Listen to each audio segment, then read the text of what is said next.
Ladies and gentlemen, welcome to Pelicans preview episode of the Bird Calls. I am your host, David Grubb. Of course, the New Orleans Pelicans open the 2024-25 NBA season on Wednesday night when they host the Chicago Bulls at the Smoothie King Center. Be sure to check back for a preview of that game right here on Hard to Paint Sports. But tonight we're talking about the Pelicans season as a whole. I'm going to answer some questions from social media and give my predictions for the year. First, the big news today, Trey Murphy signing a 4-year, $112 million extension, beating the NBA deadline by several hours compared to some of his classmates in his rookie crew. The deal works for both sides as Trey gets a 4-year deal, which allows him to get to the free agent market a little bit faster. The max for an extension was 5 years, of course. The Pelicans get the security of having this homegrown player that they drafted and have developed get him under contract going into what should be the prime of his career, and they get him at a reasonable price. Trey's contract has an average yearly value under $30 million, which is a bit of a surprise considering how much Trey is valued around the league. So both sides giving up a little bit there.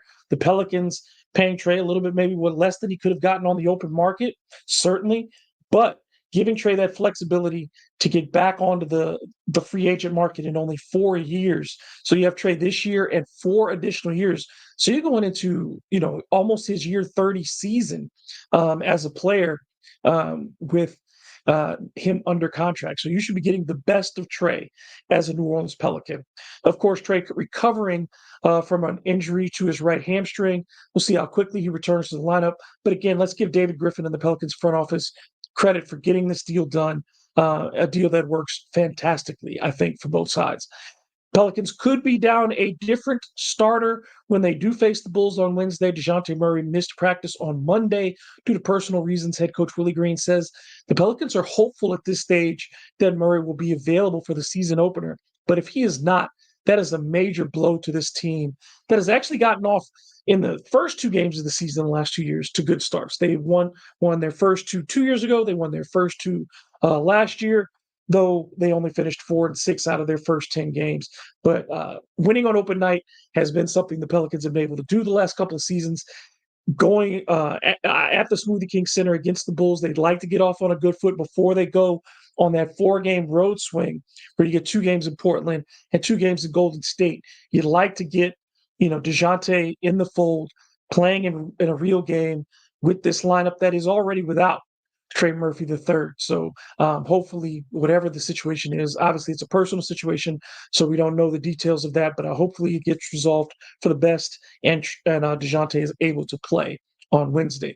Pelicans make a couple of minor roster moves on Monday as well. They cut forward Malcolm Hill, who has played very well during the preseason and played very well for the Pelicans in Birmingham last season. They waive him. He was under a 2-way contract, and that spot didn't stay open for very long. They signed guard Brandon Boston Jr. Boston has averaged 6.2 points, 1.8 rebounds, and 0.8 assists over 105 career games, all with the Los Angeles Clippers. He's 6'6", plays that guard forward spot, and is a career 31% shooter from beyond the arc. Given more credit for his defensive flexibility, his athleticism, things like that. He needs to develop as a shooter, certainly. Well, now that you're caught up on the news, let's get into your questions. The biggest question going into the season is what the Pelicans starting lineup will be. Dylan Frisco asks how unusual it is for the starting 5 to be unknown this close to the season opener. Is this common for the Pelicans? And if there is another team where this is as big as a question? Certainly, we used to go through this pretty frequently with the New Orleans Pelicans from the small forward spot.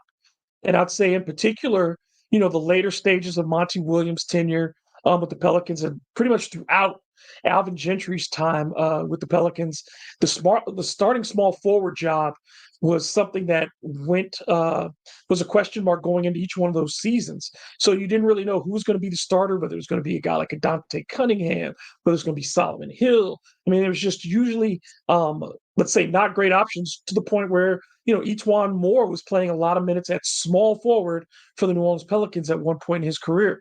So there have certainly been years where the Pelicans went into the year with a big question mark in their starting lineup, not knowing who was going to fill that 5th role. So it is not uncommon But I would say that, and yes, there are teams around the league that have a question mark as far as what's their starting lineup going to look like once the season really gets started. But I would say those aren't teams that you expect to contend for a championship. I believe continuity matters. And typically, teams that win in this league that go deep into the postseason are either teams comprised of veterans who, if they did make a change and you're adding a veteran piece and it's a relatively easy fit, it may take them some time to get going, but they know who they are and their starting lineup is going to be pretty stable.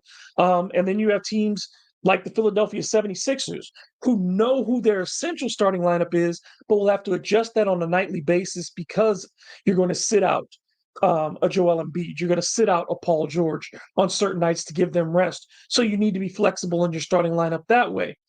Then you have the teams that have gone through the fire together and have built a starting lineup and have reached that next phase.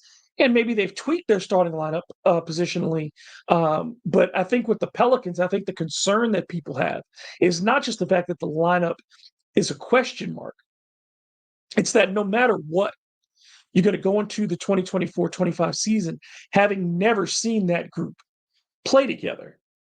So a lot of these other teams, at least they have those 5-man groups, whoever they will be in the starting lineup, they've played together. The Pelicans, there's no chance that any 5 players that played together in the preseason will be the starting lineup because that starting lineup is going to include both Brandon Ingram and Zion Williamson.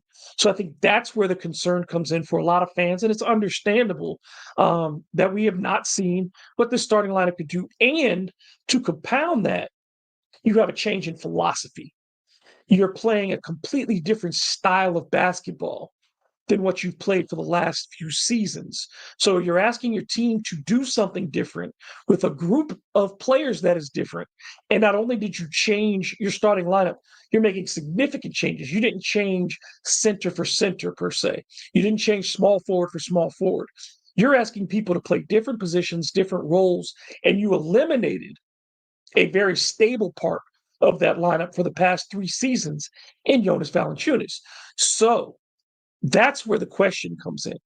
There can be, some ambiguity when it comes to setting up your starting lineup, but what there can't be ambiguity in is how your players are going to work together. And I think that is going to be a concern through the early part of the season. We'll just have to see how that goes because I don't expect a major move to happen with the New Orleans Pelicans until players become trade eligible in December.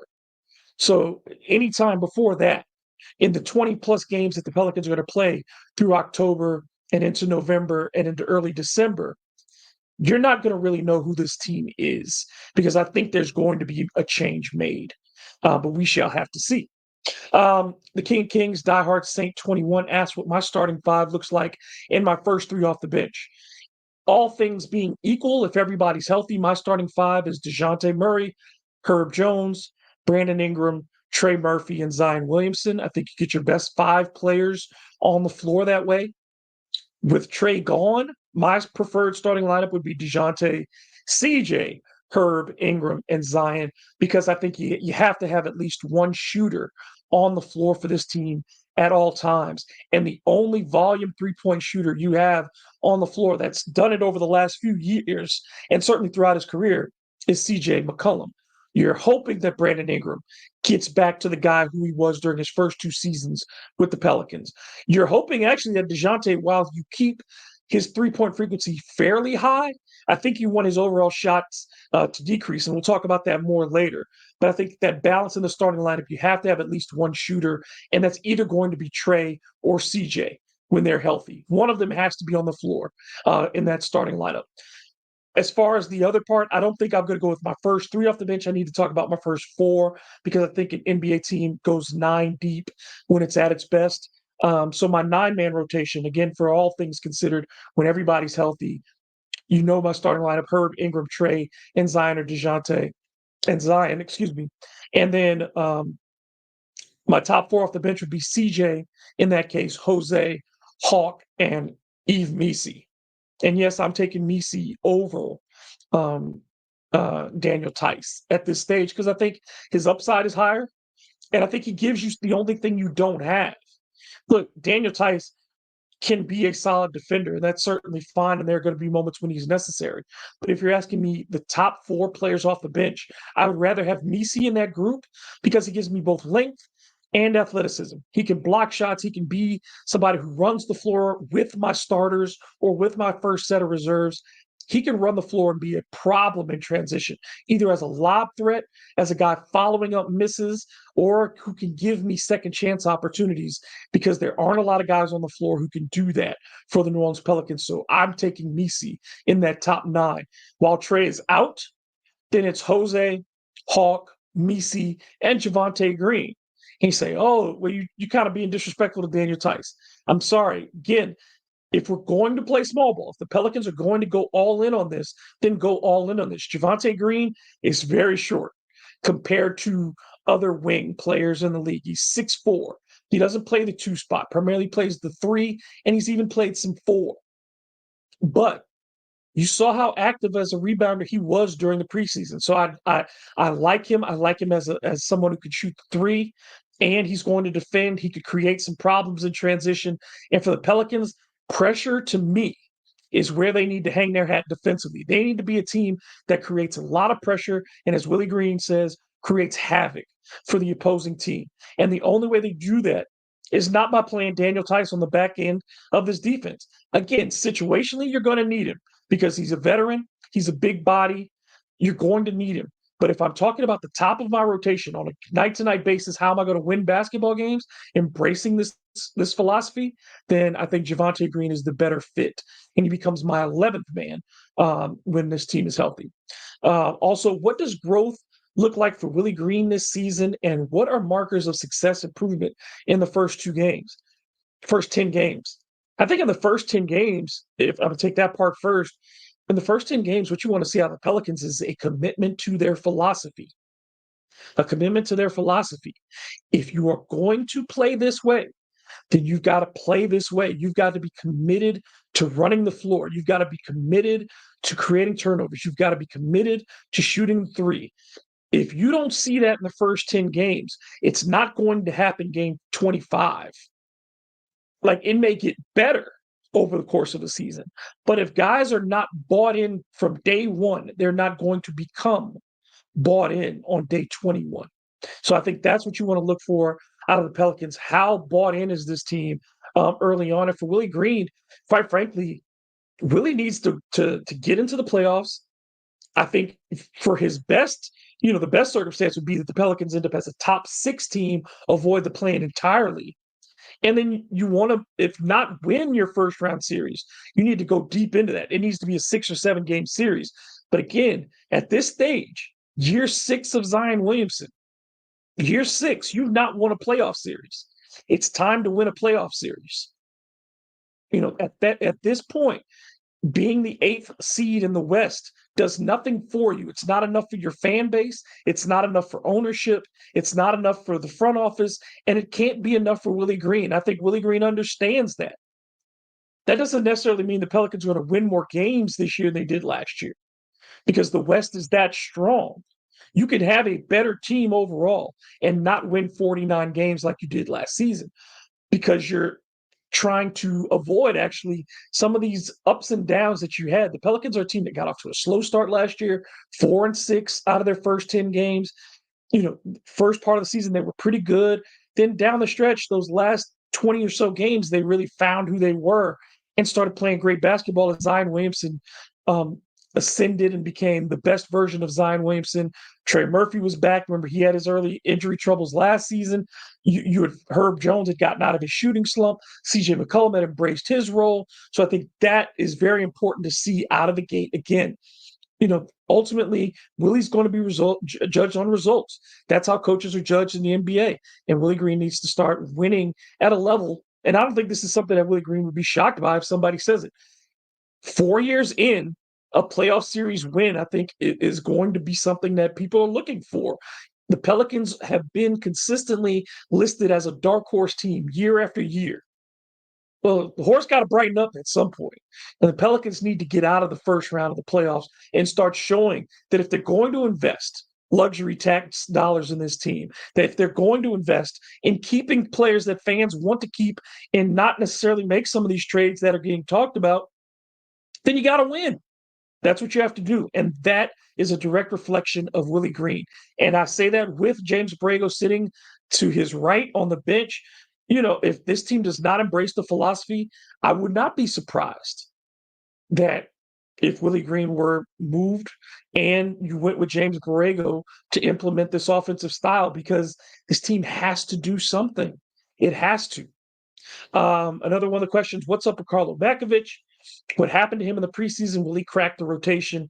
Look, Carlo's done as far as this year goes in having significant minutes outside of an injury situation. If somebody gets hurt, then Carlo could be on the floor.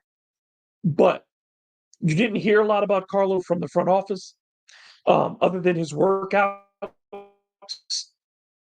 You didn't hear a lot of Carlo during practices. You didn't hear a lot about Carlo after game one of the preseason. He played 8 minutes against the Magic and then did not play in the second or third games when the Pelicans again were still going deep into their bench, going very deep, particularly on the wings. But they did not give much opportunity, even though some of those guys are no longer on the team as well. Got their releases, they're gone. Carlo Vakovic still on the roster, but didn't play. So I think that what Willie Green is telling you and what this team is telling you, that he's not in their best 10, 11 players. I just went through the list myself for you. Where would Carlo get ahead of any of those players? He's not getting ahead of CJ. He's not getting ahead of Jose. He's not getting ahead of Hawk. He's not getting ahead of Tice. He's not getting ahead of Misi. He's not getting ahead of Javonte Green. So I think that tells you that he's the Willie Hernan Gomez of this group. Hopefully he can keep his disposition the way Billy did and be optimistic at all times. And when you do get in, try to do something with your opportunity. But I think if you see Carlo more than once a month early on, I'd be surprised. Either the Pelicans are getting blown out or they're blowing somebody else out. And that's when you see Carlo, unless, again, injuries impact the Pelicans season. Shout out to my man, Sport World Order, Ron Agers, who asked if CJ McCollum plays this entire season for the Pelicans or is he trade bait? Both of those are strong possibilities. The Pelicans cannot get rid of shooting unless someone emerges. So Jordan Hawkins, who had a fantastic preseason, Jordan Hawkins, who was probably the only player not named Zion Williamson or Brandon Ingram to put pressure on the defense consistently and then also convert, who also showed an ability to get to the free throw line that he had not shown as much last season. His growth and his opportunities could have a major impact, certainly, on CJ McCollum's role. If the Pelicans start to feel that Jordan Hawkins is the suitable replacement for CJ, then I think down the road, unless, again, a deal becomes available that the Pelicans cannot refuse this year. But I think they don't want to get rid of this veteran because you don't have a lot of players on this roster. Only two, really, if we're talking about it. Two with significant playoff experience, Daniel Tice and CJ McCollum. So if you get rid of CJ for a team that has never had deep playoff success, that hasn't won a first-round series since 2017, then what you need is for CJ to be around and do what he did last season. Break the franchise record for three-pointers made again. If CJ's doing that, he's not going anywhere because you don't have volume shooters. The only three players who fit that profile on your roster, CJ, Jordan Hawkins, Trey Murphy. So if you're trying to get up 43 pointers a game, getting rid of one of your volume shooters doesn't seem like a good idea. Now, again, if the best case scenario plays out and somebody offers the Pelicans a deal they can't refuse for a big man, though I don't know who that would be at this stage, because the teams that would use CJ that we're thinking about, that CJ would have to be traded to a contender. I don't think David Griffin would send CJ McCollum to a team that's out of the playoffs or a team that is not going to win. I think that it just wouldn't be right. CJ McCollum has done everything he's been asked since he came to the Pelicans. And if you look at the teams in general, that'd be looking for a volume 3-point shooter. If we're talking about the contenders, do they have a big that they're able to give away? Now, certainly there are teams like that. But would they take on a veteran making the money that CJ is, and CJ being under contract for not just this season but next season as well? Do you rush into that and take CJ? So I think CJ is more likely to stay the entire season um, than say even Brandon in this case. But certainly, let's say the Pelicans are not looking good going into the trade deadline and they're desperate for a shakeup and they decide we're going to give Jordan those minutes that we were giving CJ, or give Jordan the role that we were giving CJ, and we need to get a little bit bigger in general. And you try to bring back multiple players, you work a 2 or 3 team deal, and you try to make something happen. Then I think CJ could be moved under those circumstances. But otherwise, I think the Pelicans want to keep CJ around. He shot 8 3-pointers a game last season. You don't have anybody else who's shown you that they're willing to shoot that many, and he made them at a high rate. I know that there are fans who want to say that CJ has shot the Pelicans out of games, and yes, I think that there are nights that he has. But overall, if we're taking the total view of CJ's career since coming to New Orleans, when he's asked to do the role that he's best prepared for, to play off the ball, to be a rhythm shooter, to create scoring opportunities for himself and not worry about creating those same opportunities for others, you get the best version of CJ, and that has helped the Pelicans win a lot of games. So I think that the ultimate decision is further down the road than the trade deadline. But I think CJ is a player that the Pelicans value highly, not just for what he does on the court, but also for his veteran presence, and on a team that's trying to make a run. That wants to establish itself as a legitimate Western Conference contender. I think it would be a mistake to push the button on trading CJ too early. Of course, the other question is about Brandon Ingram. When can he be traded? Will he be traded? The first part is his contract. Brandon is eligible for an extension. And that can be, you had Trey sign his, and that deal is done. But that money's for next year under the cap. For this year, and also for Brandon, the key is, what do the Pelicans want to do? And they've said that they're not necessarily offering a max deal. And then for Brandon, he's not necessarily asking for a max deal. It's hard to be sure that that's true because, as Christian Clark from NOLA.com put it, if he's not asking for a max, then why isn't the deal done?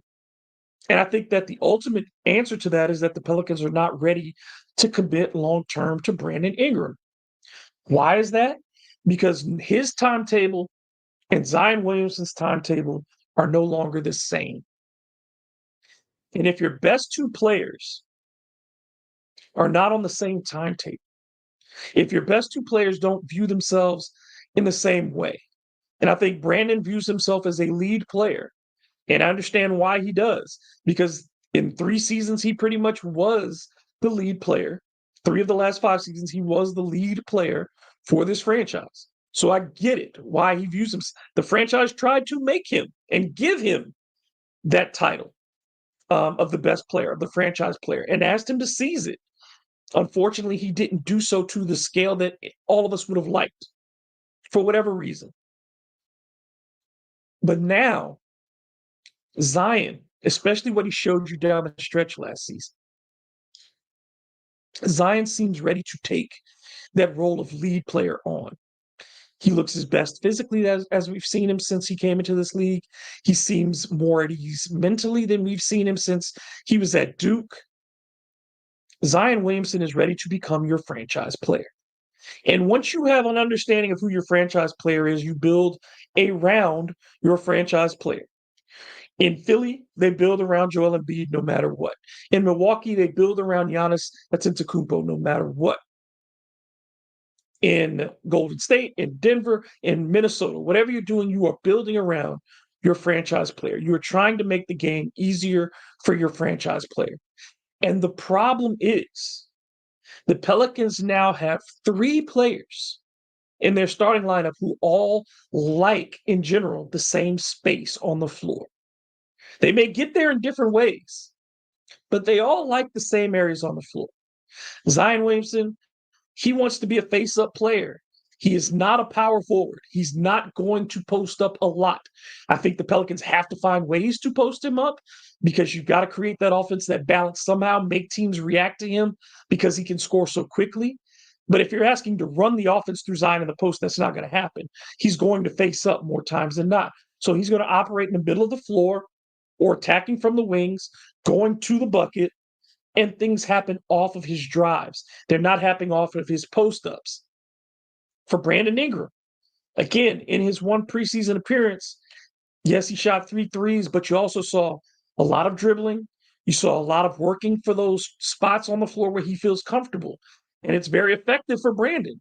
But if you're also adding now DeJounte Murray to the mix, a guy who loves to shoot in the mid-range, who shot far better from the mid-range than he did from three-point range during the preseason, a guy who also needs to get to the bucket and create opportunities for now more catch and shoot opportunities for Herb Jones, for more catch and shoot opportunities for CJ McCollum.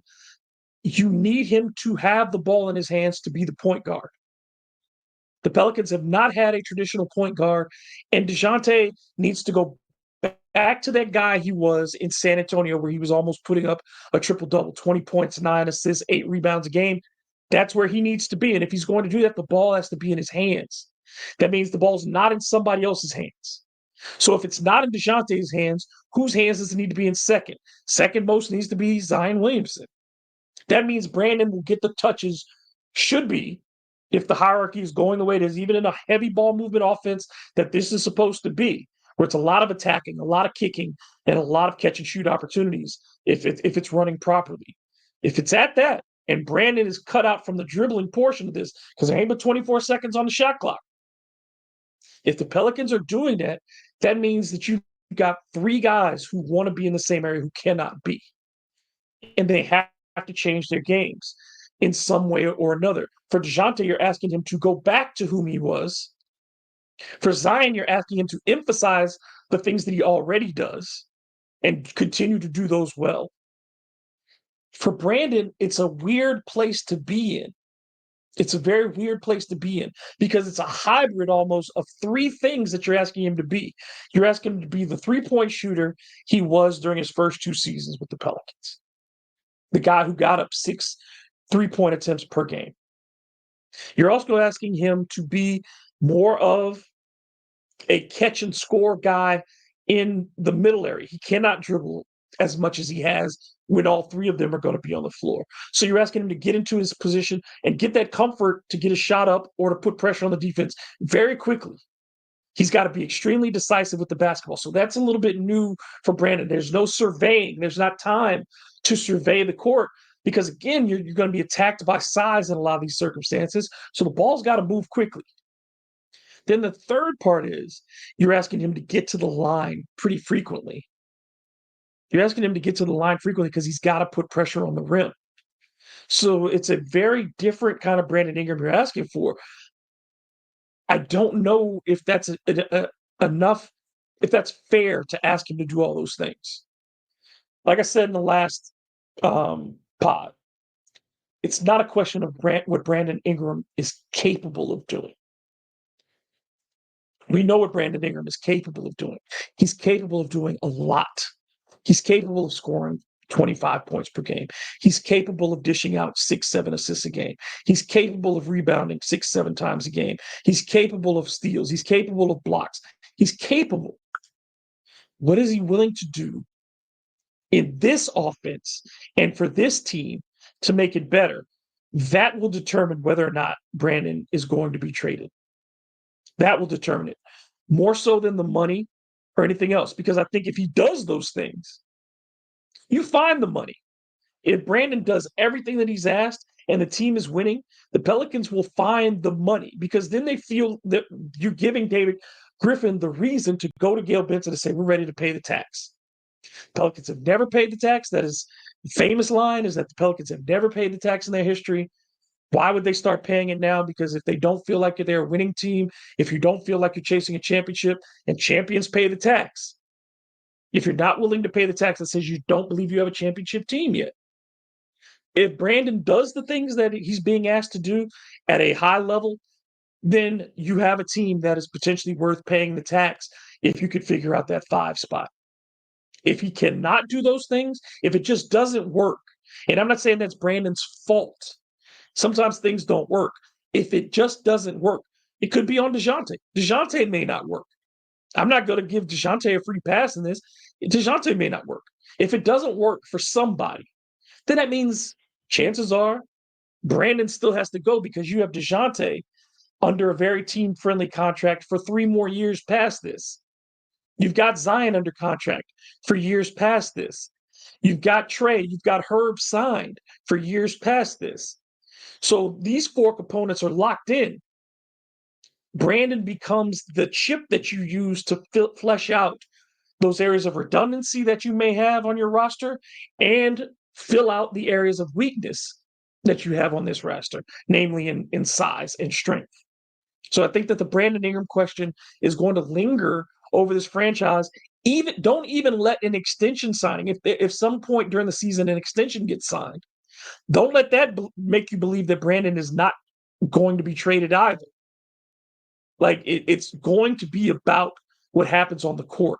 The money part is determined. The Pelicans are not going to give Brandon Ingram, in all likelihood, a max contract.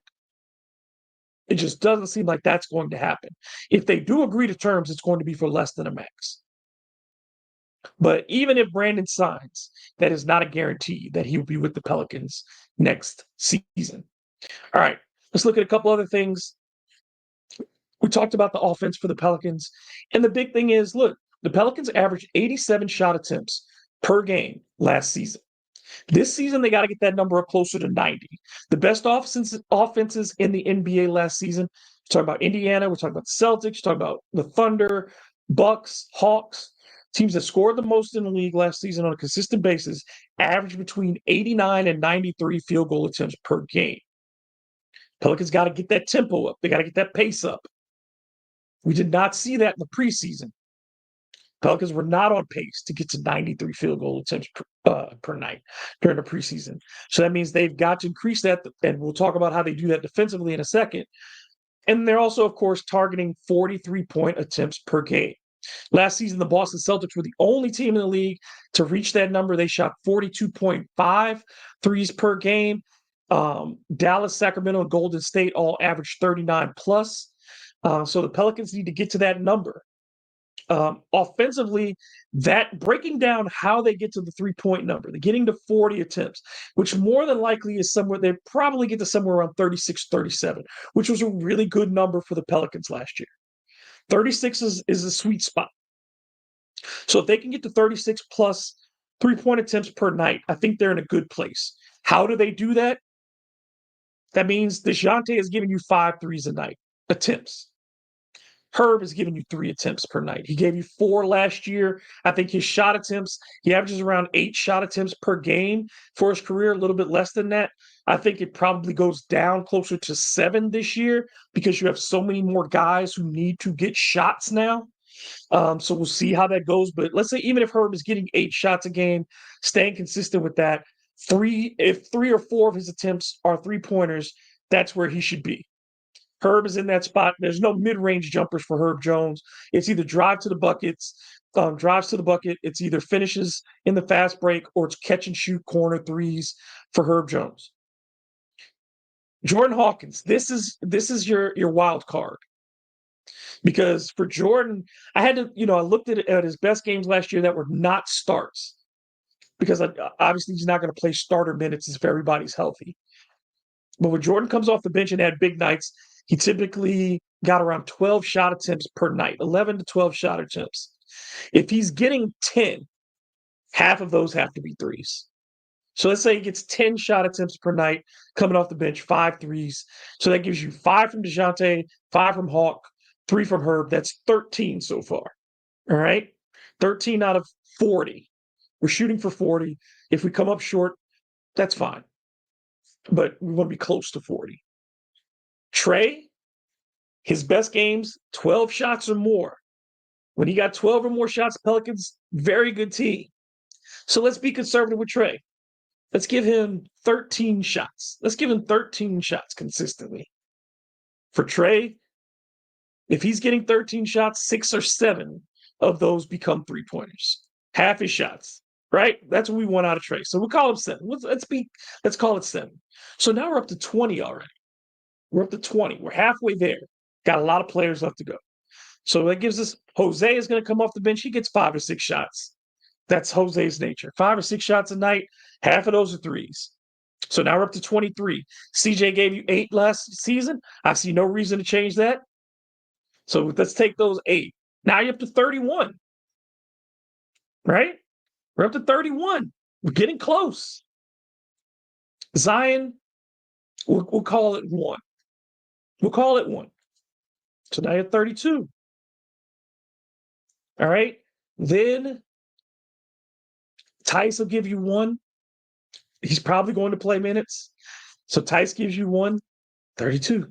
We're in a good spot. Brandon Ingram is your wild card now. How many threes is Brandon going to give you? How many attempts? If you're getting last year's Brandon and you're getting just around 4 attempts, the Pelicans are right at 36. But that's too close. If Brandon gives you 6, you're at 38. If he's giving you 4, you're at 36, right at 36, 35, 36, depending on that Zion and Tice number. But if Brandon gives you 6, you are pushing that 38 every night. You're pushing that 38 every night. And that's where the range you want to be in. That's where they have to be. So really, this comes, no matter what, DeJounte Murray is going to get up 5 threes. I believe that's going to happen. Herb is going to get up his 3 shots. Hawk is going to get up his shots if he's getting minutes. Trey Murphy has already told you don't have to ask me to shoot more threes. It's not a problem. Jose is going to shoot him. He knows that's if he's going to be on the floor, there's still not going to be a lot of opportunities for him to drive in half-court sets. So for Jose, it's going to be that ball has to move. The other people going to have to penetrate, create those opportunities for him, catch and shoot threes. CJ showed you he's willing to shoot that volume of shots. He got them up during the preseason, continues to do it. It comes down to Brandon Ingram and taking those shots on a consistent basis. So I think it's that question, again, it goes back to Brandon Ingram. It makes him and Herb Jones, in my opinion, those 2 guys are tied for the most important player. Most valuable player is Zion Williamson for the Pelicans. The best player is Zion Williamson for the Pelicans. And most important players, Herb Jones and Brandon Ingram. Brandon Ingram for the buy-in and what is he willing to do. Herb Jones, because Herb is going to be asked to do even more this season than he was asked to do in seasons past. You talk about Zion, I just want to get this real quick. With the Zion that you want to see, certainly is the Zion from the last 27 games of last season. During those 27 games, he averaged 24 points, 6 boards, 5 assists, more than a steal, 1 block in 33 minutes per game. 55% shooting, 73% from the free throw line. You got everything you wanted to see. You want that scoring average probably be closer to 26 than 24, which is only 1 bucket or 2 free throws a game. I think Zion can certainly do that. We've seen him score 25 plus in this league. So I think 24 is that Zion of the last 27 games, the Zion you saw against the Lakers in the play-in, that Zion is the guy you want. And if he's giving you that, then like I said, he's not only the most valuable player of this team, but I think what you're talking about is Zion Williamson being an all-star. I think Zion then makes 3rd-team All-NBA this year, 2nd-team All-NBA, depending on how good the Pelicans do record-wise. So that type of season puts Zion back in that conversation as one of the top 10 to 15 players in the entire NBA. And I believe that he's certainly capable of that. He looks like he's set to do that. Defense, the part of the team that Willie Green has emphasized since he came to New Orleans, the part of the team that has not failed this team over the last couple of years for the most part, We talk about a top 5, top 6 defense in each of the last 2 seasons, whether it's in net rating, whether we talk about it just the way that the points per possession. Pelicans are right at the top. So what do they need to do differently, and what are the challenges going to be for this defense? Number one, elite defenses in the playoffs are capable of shot blocking. Teams that made it deep into the playoffs last year, top 4 teams in particular, averaged around 6 blocks per game. When you talk about Minnesota, when you talk about Boston, when you talk about Dallas, all these teams, they got a lot of blocked shots. The Pelicans were under 5 last year with Larry Nance, with Jonas Valanciunas. I think it's going to be hard for them to get that number, even though in the preseason they blocked a lot of shots. Pelicans blocked a lot of shots in the preseason. That was a bit of a shock, but they did that during the preseason. We'll see how that goes during the regular season. If they do block shots, it's because they're active and creating that havoc. They're blocking from behind. They're swatting that way. They're coming from the weak side. It's not because they're driving people towards a point and getting defended by a Rudy Gobert or a Victor Wembanyama, things like that. You're getting blocks because Herb Jones is able to come from the side and swat the ball away. You're getting Jones blocks because in transition, DeJounte Murray is able to get a chase down block because Zion Williamson comes from the weak side and blocks a shot or two. That's what you're looking for this team. They've got to be active, those active hands. They're usually at the top of the league in steals. They're usually around the top of the league obviously in field goal percentage. But I think the challenge for them this year comes from DeJounte Murray playing up at the top. DeJounte Murray is an exceptional on-ball defender for guards. And the Pelicans have talked a lot about switching everything, basically. What you don't want to do is get DeJounte caught in those switches so that he ends up on much bigger players. Then the question becomes for Herb Jones, who has earned his reputation for defending 1 through 5. Physically, does that take a toll on Herb Jones night after night? If he is your nominal 5 man on the back end of your defense and offenses decide, I'm going to make Herb Jones come up and defend in the pick and roll and go with the big. Can we throw lobs? How does the backside react defensively? Are the other players understanding enough? And certainly the Pelicans had good numbers defensively, better numbers defensively at times with their small ball lineups.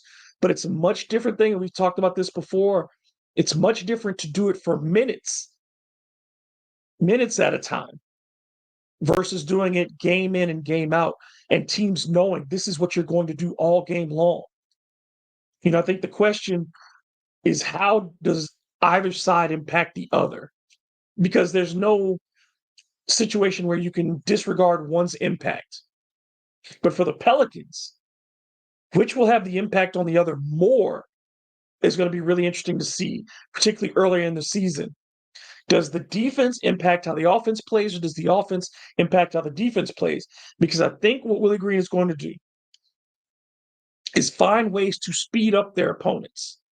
They have to get teams to speed up, whether that's through token pressure, whether that's through designed pressure with multiple players who are trying to create those kind of up-tempo situations for the opposing offense and hurry them up so that they're struggling to bring the ball up court and they're using the clock that way. Or you're getting to throw some passes that could be intercepted, some errant passes that you could turn into live ball situations and be going the other way and outrun people that way and fan out and get your open threes and catch and shoot situations in transition. But only 15% on average of the NBA, it's, for most teams, around 15% of the game is played in transition. The Pelicans have to turn that into 20%.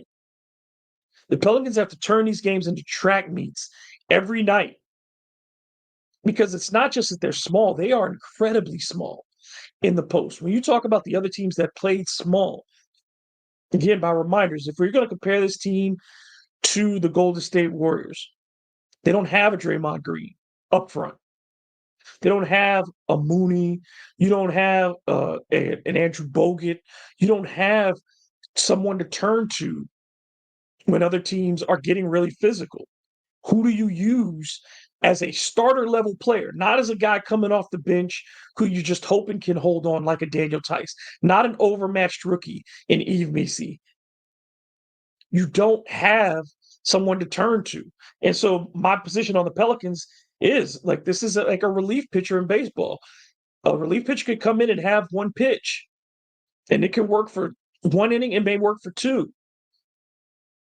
But if you get to that bottom of the order, or if you have to turn over and you've gone through two innings and you got one pitch, now your batters are going to figure this out. I'm going to sit on that pitch, and if you throw me something else, that's not your best. It's not what you do well. I want to force you into throwing that second pitch. What is the Pelicans' second pitch?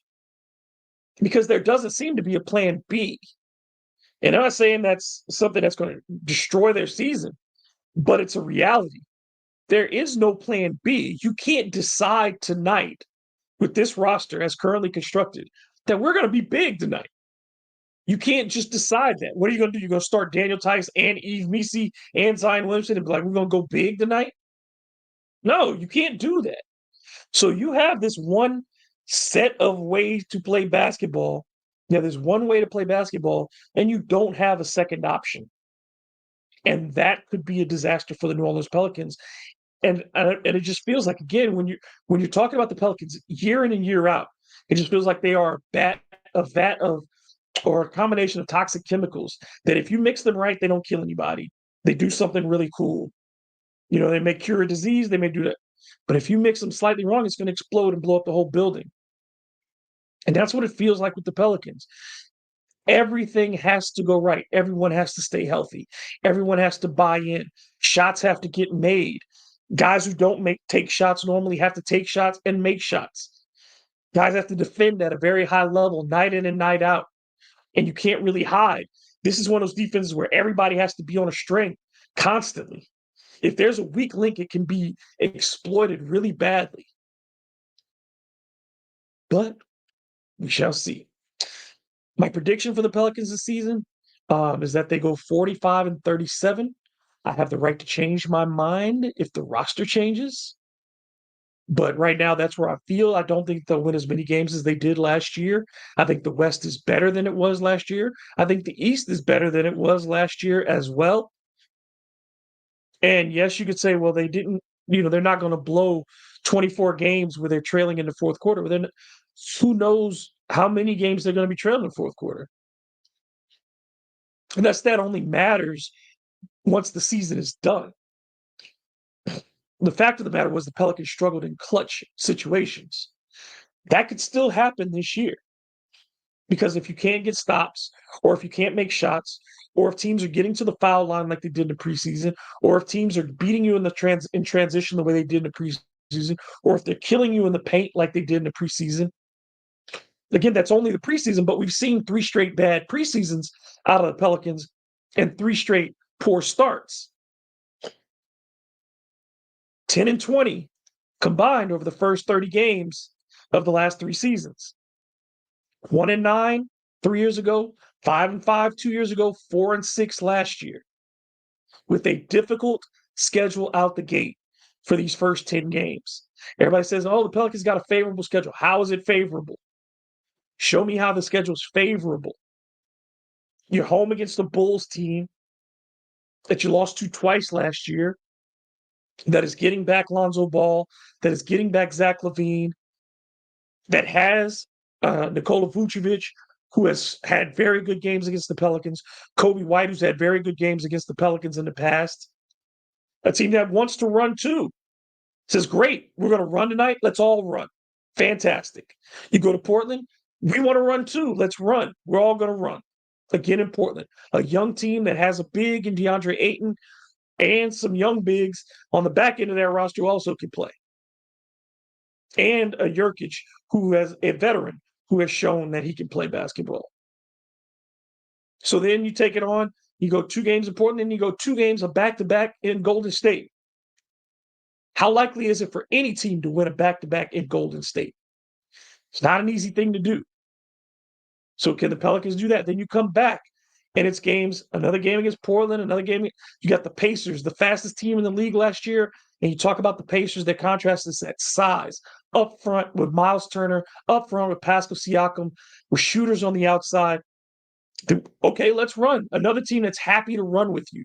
So you're still waiting for a team. The Warriors want to run, the Blazers want to run, the Bulls want to run. So you're playing all these teams that are great. Let's happy. We're running. Let's go. So you don't have a significant advantage yet in any of those teams in either running or shooting. You're not a better shooting team. Let's say just apples to apples than the Warriors. You're not going to shoot more threes than them, are you? Maybe you do. Maybe you are better shooting in those games. But historically speaking, would you say that? The Bulls have guys who are going to shoot threes. We know that. They want to run. So then you do those games. You got Indiana. You got Portland again. You've got Orlando in that group. And Orlando at the end of that 10 game, I think they're the 10th game. Orlando is another team. You're going to play them on the road, a place you haven't won in a number of years, a team that gives you problems. Then, yes, you saw them in the preseason. You beat them in the preseason last year. Couldn't beat them in the regular season. So Orlando is one of the Pelicans' most difficult opponents to play against. So the Pelicans are going to be facing off against a lot of teams early on that match what they do or give them a problem in the areas that they're weak, particularly up front. They're going to play Cleveland. You think that Donovan Mitchell doesn't want to run? Now Donovan Mitchell hates to see Herb Jones because Herb Jones has destroyed Donovan Mitchell when they played each other. But Colin Sexton, he wants to run. Jared Allen, he wants to play. Evan Mobley, he wants to dominate in the post, and he's good in transition. So you're going to get 14 feet of front court there as well. It's not going to be easy. So ultimately, I think the Pelicans do once again finish. I think the high for them is 6, but I think it's as likely that they finish between 7 and 10 and go to the play-in tournament once again. Again, if I'm calling my most valuable player Zion Williamson, my most important players, I'm tying that between Herb Jones and Brandon Ingram. Pelicans Defensive Player of the Year would certainly be Herb Jones again. And I think Herb makes all defense team again.